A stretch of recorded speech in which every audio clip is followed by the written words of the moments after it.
She put a pot on she hair and gone. Them a the first one out on the dam. Basket on she head, bucket in each hand. Hold up on she frock, I wanna she grandson. To the market, them a go. For the morning, the day is dawning. For Cockacrow to give the villagers a warning. Rise and shine, the birds them a sing. All animal take turn as them join in the waking. Cockacrow, dagaba, donkey bray, horse and they even duck a quack. Cockacrow, dagaba, donkey bray, horse and they even duck a quack. Come and hear this sweet story that tell the people about life in the country. All day I back down, me now I come home. In a jackass yard to fetch the load. Cockle shy hand, bag over shoulder, running by his side, a Rexy and Rover. From the farm, them a come. Sun a go down, but up the river. Some washing clothes, some folks are bathing at the water. Fisherman, they catch them a bring. From a canoe boat, man, them start offloading. Aymara, Kwakwari, Gale Baka Kuma Kuma, even Lokunani. Aymara, Kwakwari, Gale Baka Kuma Kuma, even Bangameri. Good night, even Bangameri and Lukanani and all these sort of things. We just allowed the operator to play this song because I know you all love it. Wherever you're from, whether you are all the way in Mabaruma, wherever you are, Philippi, Alnes, Linden, you know, especially those folks in Blackbush Polar as well. Lots of people out in Blackbush Polar say, hey, we appreciate, we love watching this show, and we appreciate and love you guys too. President Granger, good night. How are you, sir? Good night. It's always good to be back on the Nancy program, and we are very glad that your viewership, you know, has been very faithful, and they are following what we're doing, and they appreciate that we're trying to build a better Guyana. We're not just rehashing the past, we're looking to the future so that our children and grandchildren could have a safe and prosperous country. So I'm glad to be back. Absolutely, and good to have you back as well. And to all of our listeners, wherever you are, and viewers, wherever you are, welcome to Anansi Web Education. And get your mobby, get whatever it is that you're drinking. As they say in Guyana, your little tups. You know what that means, Mr. Granger, right? Your little tups. Tups. I never heard the expression before. But if you want a glass of rum. Your little tups, country style, country talk, your little tups, or something like that. But good night again to all of you folks. Tonight is going to be an interesting night because we want to go back to the elections talk and so forth, things that some of you might have been concerned with and wanted to get some answers to. Well, tonight is the night, so get your popcorn. We will deal with, of course, the Charandas effect and what really transpired and what happened. That's all you guys want to know. We'll talk about that and more this evening on the Anansi Web Education, and we call it the Charandas effect. And now let's go to again. To remind you guys, a Partnership for National Unities, APNU, it was established on the 15th of July, 2011, and its entry into the National Assembly in January 12th halted the decline and dangerous public security collapse caused by the People's Progressive Party civic administration and changed the way the country was governed. Exactly. That's exactly what happened. And this photograph here, someone told me that, you know, Mark, this photograph was when President Granger went into Parliament in 2012. I see you're smiling. You remember this photograph, sir? Oh, yes, I think that was the official photograph, which is taken by the National Assembly for its record. It might be on the website. So I remember very well. I looked very young then. A lot of time has passed over the last 12 years. Thank you. Thank you so much. And thanks to that person who recommended this photograph. President Granger, let's get straight into tonight's business. And thank all of you who have already shared the link. And so the question is, Anansi Education examines the Charandas effect. Example, the challenges of managing a multi-party coalition, the support for a contrived no confidence motion by a member of the Alliance for Change, and the collapse of the coalition. Anansi Web Education will address the following questions. And as we hear from President Granger, what happened then, his views. And so we go to the first question. It is, which parties comprise the APNU AFC coalition administration? Well, the parties, well, it's easy to list the parties, but I think in fairness to our partners, we must go back a bit. The APNU was born out of the PNCR 1G. So those of you who are familiar with the One Guyana expression must realize that it was an expression that was formulated by the PNC, and they actually went into Parliament as PNCR 1G in 2006. And so the APNU was formed on 15th July 2011, and it brought in some additional parties, that is to say, the Working People's Alliance, the National Front Alliance was already part of the PNCR 1G, and the Guyana Action Party. So as of the 15th of July, as of 2011, in fact, in preparation for the November 2011 general elections, there were 5 parties, almost like the fingers of one hand, which formed the coalition. So we were working together since 2011 without the AFC.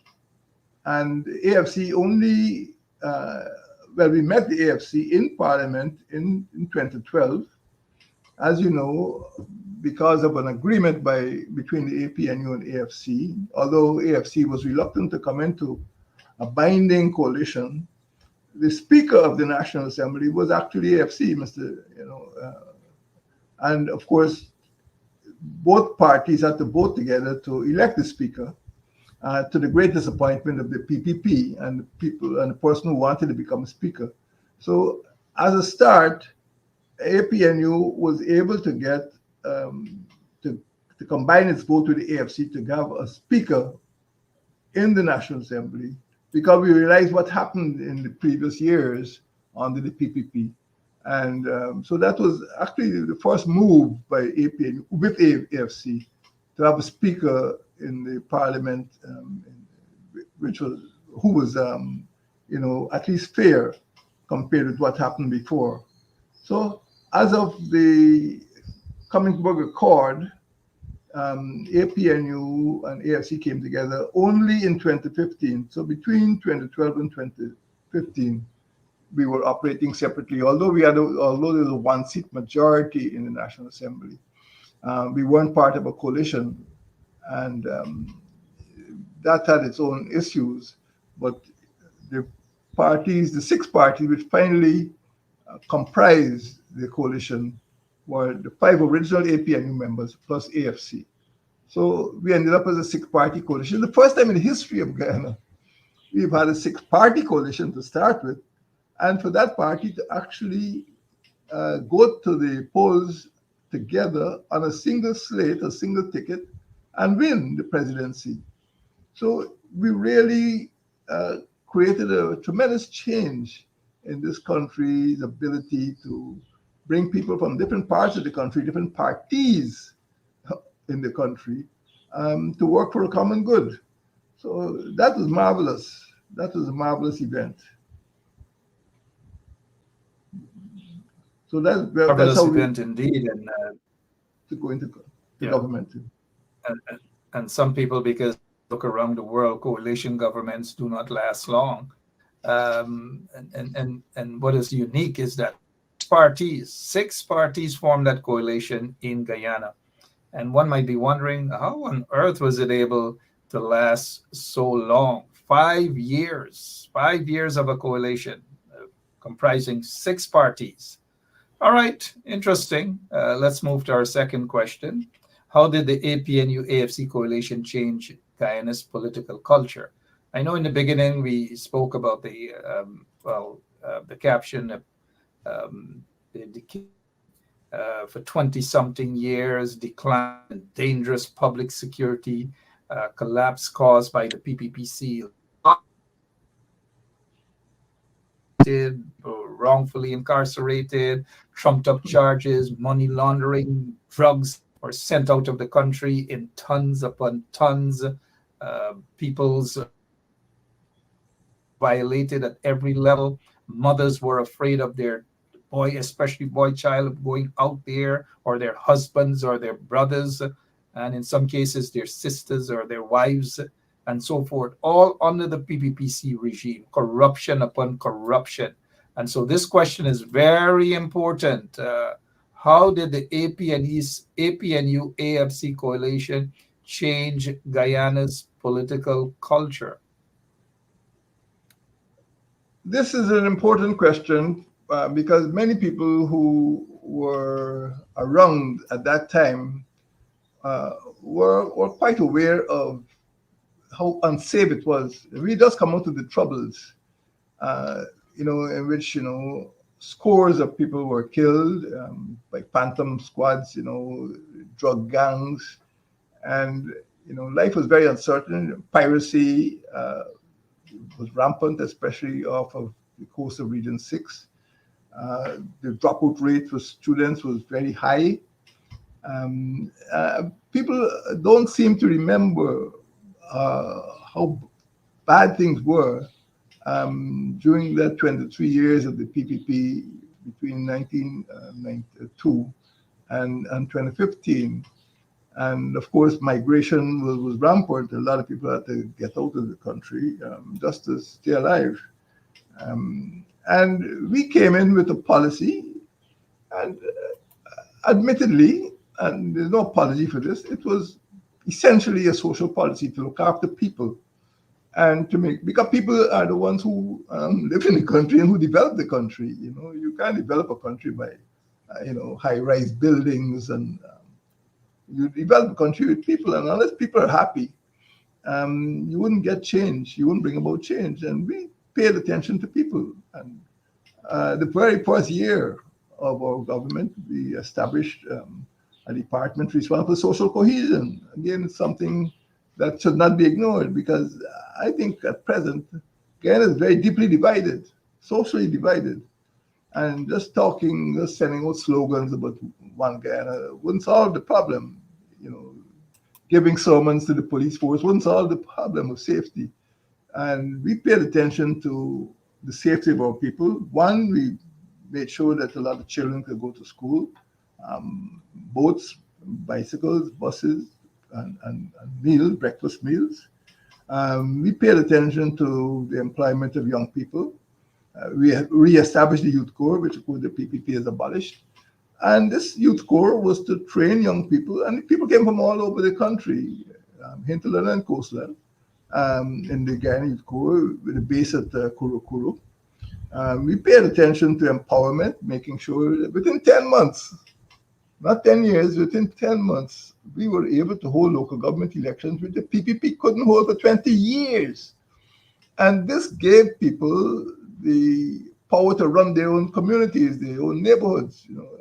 It's not a matter of winning or losing. Certainly APNU didn't win many of the NDCs, but the PPP had a terrible reputation of uprooting elected NDCs and implanting interim management committees of people who the PPP wanted.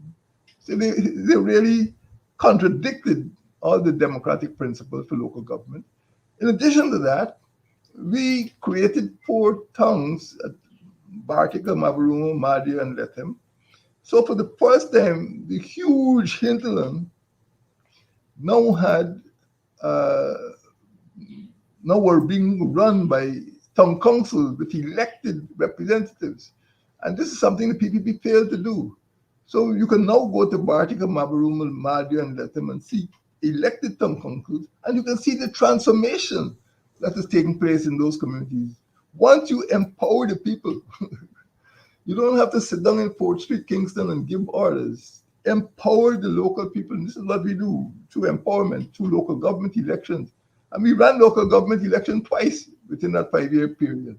We believed in equality between the coastland and hinterland. And those of us who've traveled, west of the Essequibo, as they call it, the west of Port Island, you know that the quality of life was different, that many of the people living in the hinterland did not have the same opportunities. They had to travel greater distances to get health care, to get education, even things like collecting their old age pensions or NIS benefits. Life was difficult. And we tried to remove some of the impediments to living in the hinterland and make Guyana a more equal place for everybody. And most of all, we made Guyana safe again. I do not think you can safely say or correctly say that during our period, piracy continued to be rampant. In fact, piracy is virtually eradicated. We would conduct aviation patrols along the coast. And in fact, the pirates migrated to Suriname, those who were involved in piracy. We established the National Intelligence Security Agency. We established the National Anti-Narcotics Agency. And we tried to bring a halt to people bringing cocaine in aircraft into this country. And as soon as APNU left office, soon after it left office, the National Anti-Narcotics Agency was abolished. Next thing you know, drugs from Guyana turning up in Antwerp and Rotterdam.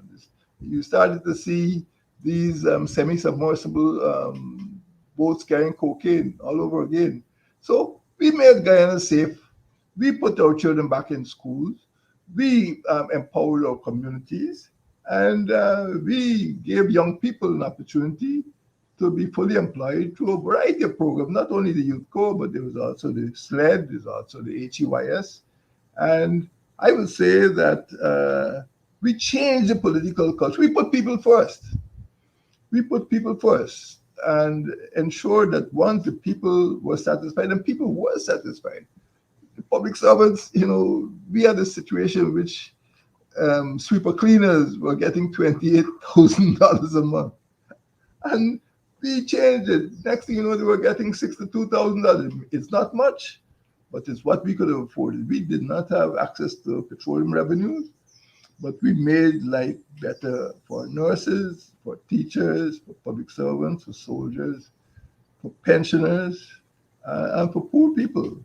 So it was a policy which put society first, because we were convinced that once society was satisfied that the government was doing its best, that development would follow.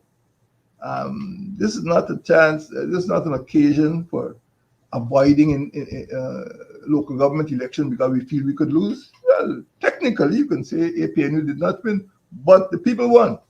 Because the people now have town councils, the people now have neighborhood democratic councils, and the people have say in local government. We put villages, we declared National Day of Villages, and we celebrated production of crops in villages. And you can see that has started to yield results. We created what is called the RACE, the Regional Agricultural and Commercial Exhibition, and people coming out, people of all ethnicities, people came out, businessmen, farmers, to show their produce in all of our regions. And I think there was an upsurge in pride. Anyone who ever visited our Independence Anniversary celebration at Durban Park, 2016, that 50th anniversary of independence, in 2016, 2017, you could feel the pride in being Guyanese again when people saw that flag go up. You can see the amount of cell phones around Durban Park. And it was a shame to move the most important national celebration to a street corner at the corner of Young and High Street. And people couldn't see it. People couldn't feel that spirit of being Guyanese. I think we lost something. So how did we change Guyanese's political culture? By making people proud of being Guyanese, by making people proud of their villages and their communities, by making people proud of their tongues, by making people satisfied with being treated fairly. That is how we change the political culture of this country. And of course, your government did a great job in changing that culture, a culture away from political fears, assassinations, political victimizations, you name it, discrimination at every level under the PPP regime. And many folks are thankful for the 5 years, as much as there were rough times during the 5 years, not necessarily for the people of Guyana, but to navigate that coalition, and especially with the Charandas outcome. This takes us to the next question, and this question has to do with the impact of the Charandas decision, the impact, and what was that impact of the Charandas effect on the APNU AFC coalition? Well, frankly and simply, it brought the coalition down. But we need to examine this Charandas effect because it was not an isolated case. In fact, the actual vote was isolated. It took place in a split second. But it represented a culmination of efforts within the coalition to reduce the authority of the coalition. Bear in mind that many people did not have parliamentary experience or certainly ministerial experience, and maybe some people were unnecessarily selfish. But what I would say is that, admittedly, the Covington Accord was badly flawed. I think the AFC decided to employ a negotiator who was a foreigner, and whom I don't even know if he ever read the Constitution of Guyana, but he was able to make demands for certain provisions in the accord which were unconstitutional. And I think this gave some members of the APNU an exaggerated sense of power, that they felt that they were bigger than the Constitution or bigger than the coalition. And I think that notion was very harmful. In addition to that, and I come back to the constitutional principle, Charandas was a dual citizen. And dual citizenship was not allowed for persons to be members of the National Assembly. It was unlawful. In fact, people could be imprisoned for being dual citizens. And he should never have been there in the first place. Charandas should never have been an MP in the first place. And it meant that there was not due diligence in nominating or selecting people for membership of the National Assembly. This is in part the result of there not being constituencies. Some people just want to get on the list. They don't represent anybody. They just hold press conferences, or they just get on the list, and they feel that political office is a matter of entitlement. Now, in every jurisdiction in the world, the National Assembly, is representative of people, of constituencies. And in Guyana, we find that because of the PR system, or because of abuse of the PR system, some people get into National Assembly without representing constituencies. And this is it's worse than an anomaly. Some people actually refuse to campaign. Some people refuse to meet their constituents because they have no constituents, you know. So they don't really represent anybody.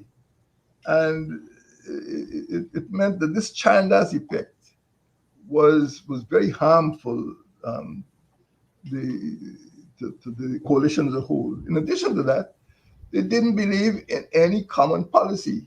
They just believed in getting into parliament so they can get parliamentary allowances. They did not share the view that we should work for the people because the people didn't put them there in the first place. So it was the whole idea of Charandas was a perversion of anything that we could refer to as democracy. And sometimes there were problems of communication. People felt that they could just criticize policies of the coalition, even after those policies had been discussed and agreed within the cabinet. A simple thing like the legislation about marijuana. This is a matter that came to cabinet. There are some countries in the world where people are executed for being in possession or for trafficking in 1 kilo of marijuana. Singapore is such a country. Everybody proud, oh, Singapore is such a great country. But people are executed for being in possession of 1 kilo or even less of marijuana. And yet we have people who discuss this in cabinet. And we were presented with reports. And unfortunately, we saw a situation in which certain people in the AFC actually circulated emails stating that members should vote against this is even before Charandas, members should vote against the coalition budget if we did not legalize marijuana. After discussions, after examination of issues, we still have this grumbling and murmuring. And this talk is what perhaps gave Charandas the impression that he could get away with it, because this was the attitude of some members of the AFC, that it's okay to, he wasn't responsible to any constituency. He's responsible to himself. And if you have that type of thinking in a coalition, it will collapse. You need to understand something called collective responsibility. And once a decision is taken by the cabinet takes that position to the National Assembly. And people must abide by what is decided. It is not a matter of compulsion. If you don't agree, leave. But don't bring down the whole government. And this is part of this Charandas effect. That it's just a question of selfishness. It's just a question of he alone matters. The vote of 200,000 people don't matter. He matters. So I would say that is how it answer your question. It was undermined by people who felt that we were doing too much for the people, and in particular, the PPP felt threatened because here was a successful multi-party coalition. They were the ones who believed in winner takes all. They refused to go into any coalition. They refused to sit down with civil society. They refused to share power. And we were the ones who were saying, winner does not take all. We were saying we were prepared to sit down and discuss issues with all of the people's representatives. So we know very well that the Guyana Action Party spoke for a certain group of people. We know that the PNC spoke for a certain group of people. We know that the AFC spoke for a certain group of people. But we must bear in mind that the representative principle was paramount. And when the PPP saw the success of APNU in running a multi-party government, which people had a voice, people from different parties had a voice, they felt that we should not be allowed to succeed. So what has happened now, we've reverted to the old winner takes all system, and the PPP just shut everybody out. It's their way or no way. And that is the effect that I think Charandas caused. It brought down the first and only multi-party administration this country ever had. And it will make it difficult for any future combination to trust some of its constituents. And I think that is the greatest damage that the Charandas has done, not only to his own party, but to the entire country. That the one attempt to create a forum, to create a platform where people of all interests, civil society, because although we speak of the 5 parties in APNU, there were other partners, there were other civil partners who came along with us, although they were not represented. But let me point out that when the APNU got into office, well, we didn't get into office. After the elections of 2011, every party was represented. National Front Alliance had a seat, GAP had a seat, PNC had a seat, WPA had a seat. So all 5 parties, Justice for All, had a seat. So all of these persons, when we went into government in 2015, all of them, each one of them, each party in the partnership shared. There was power sharing. GAP was there, NFA was there, WPA was there, PNC was there, Justice for All was there. So it is not a question of domination.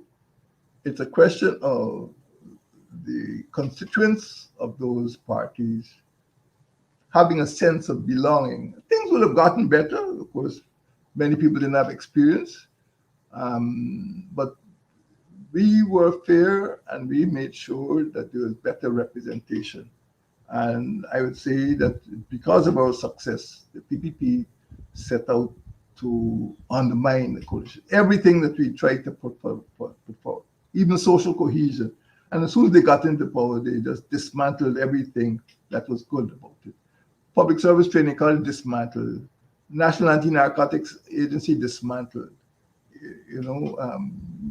Department of Citizenship dismantled. It was, if it wasn't so serious, it would be comical the way the PPP tried to change everything that was good about the coalition administration. Our flag raising ceremony, Independence Night at the Durban Park, was just, Durban Park is now dumped. They prefer to have a national event. The corner Young Street corner. How many people can see it? How many people can see your prime national celebration at the corner of Young Street and High Street corner?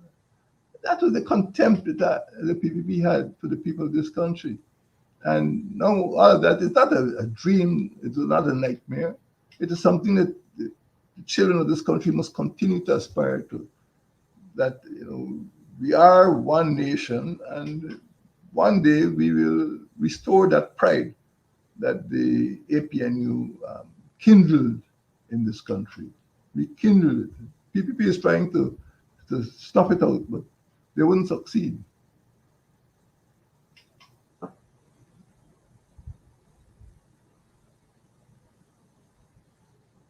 Sorry about that. Certainly they wouldn't succeed at all. And those of you who are now joining us, good night and welcome to Anansi Web Education. And we're talking about the Charandas effect and what it had on the coalition government and the good things, the many good things under the coalition government headed by President David Arthur Granger to correct all the wrongs done by the PPPC for the past 20 years prior to the 2015 elections. And of course, the APNU AFC got into office. They had a lot to clean up, lots and lots of things to clean up. President Granger, you did mention that apart from the Charandas, there was a threat to by one of the partners, and that's the AFC, to vote against the budget because the coalition didn't make a decision to legalize marijuana. There was a threat by the AFC to vote against the budget, against their own partners, against their own. They were part of this government and threatened to vote against the budget because of marijuana. I mean, that's Yes. news. It's interesting. It's not news. It's How did in the you feel about newspaper. It's in the newspapers. And if you Google, you can see the article. An email was sent advising MPs to vote against the budget. This is before Charandas. So that's not news at all.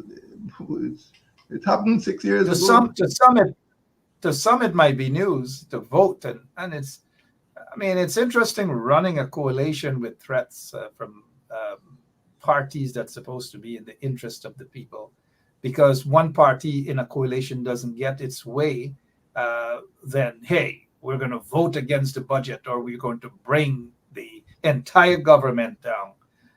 We saw what happened with the Charandas and the Charandas effect, and the selfishness.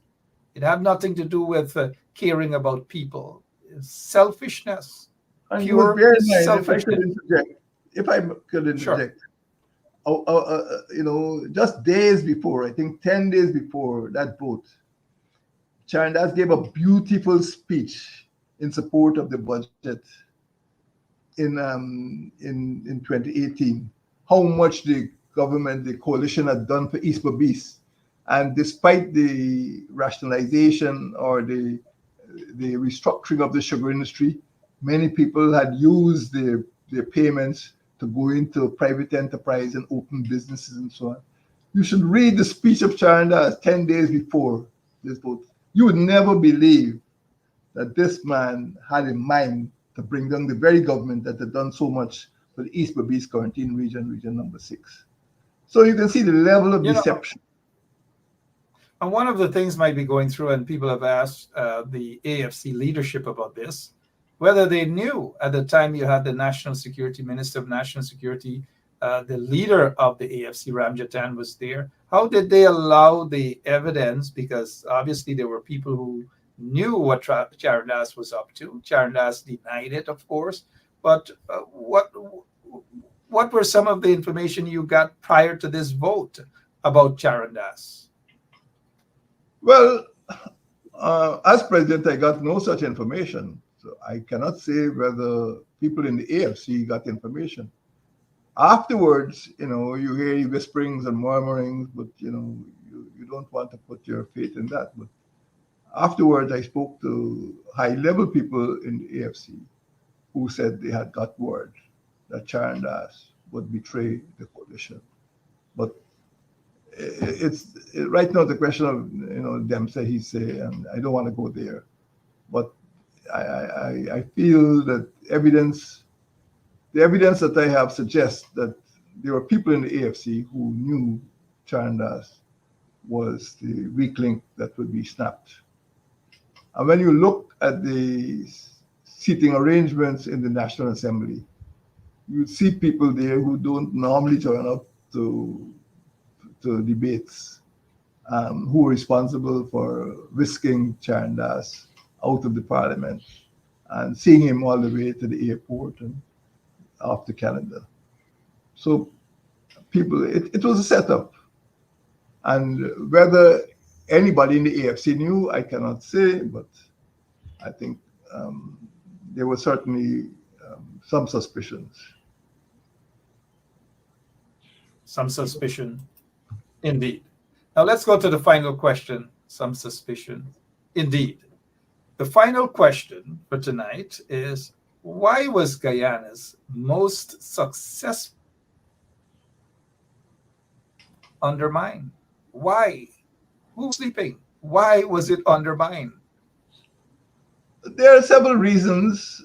For one, it was not in the interest of the PPP to allow it to succeed, because it would have meant a defeat for their style of politics, their winner-takes-all style. And people would say, no, we don't believe that you should run this alone. We believe you should have partners, because the partners would have a moderating effect on your behavior. Another factor, of course, was petroleum. Quite frankly, when APNU got into office, we were not aware of the size, although the PPP was aware of the size of the petroleum deposits or potential.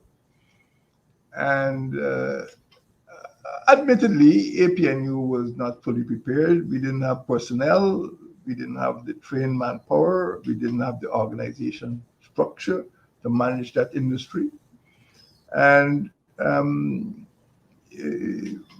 the actual potential was revealed, I think the PPP became more determined that nothing should prevent it from going back into power. So this is why, even though it was the APNU which launched the local government elections, they used the local government elections of 2018 as a barometer to measure the popularity of APNU. And of course, they used their own inside knowledge to know that overturning the coalition, which only had a one-seat majority, was a possibility. And this gave it an opportunity to put their hands in petroleum. Don't forget that in December 2018, same December 2018, I declared National Petroleum Day. I declared that Guyana had become a petroleum state. And, this was dizzying to the PPP. And they felt that they had to get their hands on petroleum. So the coalition wasn't to be allowed to succeed or to remain in office or to return to office. So it might not have been the original intention. Maybe Charandas didn't even think about that.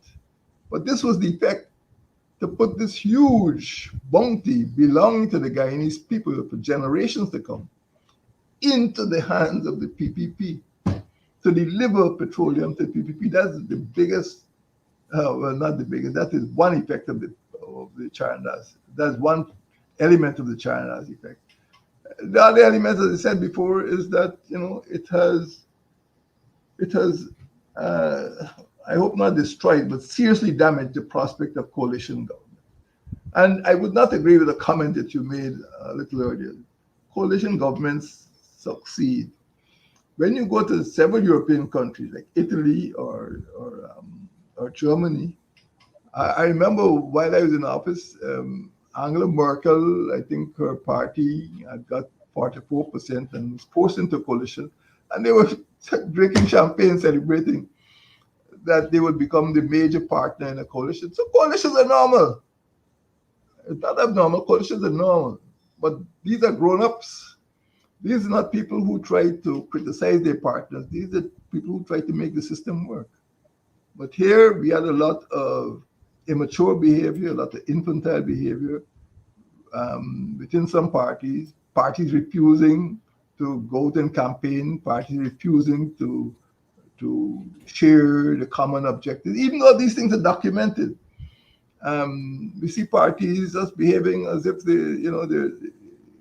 they're reckless. They could do what they like, regardless of the consequences. And that's been very damaging. And after August 2020, two parties walked away. Two parties which did not campaign walked away. During the coalition, I repeatedly asked parties to give us copies of their constitution, to give us copies of their membership, to give us copies of the program for campaigning, to take us to the constituencies. But some of them were just armchair, Bobby's chair parties. They were not prepared to do the things which were asked. I never accused any party of being a cardboard party. What I did say, no party in the coalition should be a cardboard party. What I did say, and don't forget, I did launch the 2020 campaign in February 2019, a full year before the coalition, before the elections. I launched the 2020 campaign in February 2019, and the elections were held in March 2020. So my recommendation was for parties to go out into their constituencies. And any talk about calling people cardboard, I did not call any party in the APNU cardboard party. What I did say is that you must go to a country, identify your constituency, and bring in 7,000 votes. That's what they said. And you can go back to the record. What I said, what I did say, if those, or what I would say again, is if those parties had brought in the constituencies, the results of the elections would have been different. But some parties just didn't campaign, and they must accept the blame for that defeat. So I would say it was undermined. Obviously, there were external forces. It was also undermined by the conduct of members of the partnership as well. All right, there goes a final question there. And today we dealt specifically with the Charandas effect on the coalition that brought the coalition down, brought a good thing that was introduced to Guyana in 2015, a coalition with about 5 to 6 parties, and working to repair, or ought to have been working to repair, the damages done by the PPPC regime. We're seeing lots of those damages again over the past 4 years. President Granger, we thank you so much for your time spent, almost an hour, 50 minutes, right here on 107.1 FM, program, Anansi Web Education. We have lots more to discuss on this issue, but of course, on another occasion. President Granger, thank you so much for your time. And again, thank you so much for what you did during your presidency under the coalition. Thank you, sir. Thank you, and good night to your viewers. Have a good night, guys. We'll see you back, same place, same time, right here on 107.1 FM. So long. Listen to this sweet story that tell the people about life in the country. Them children glad when the weekend come. Out in the yard, them all gather round. Some a play catcher, some making house from straw. You who come later, a grandma or grandpa, all a sit down just a wait. Moonlight.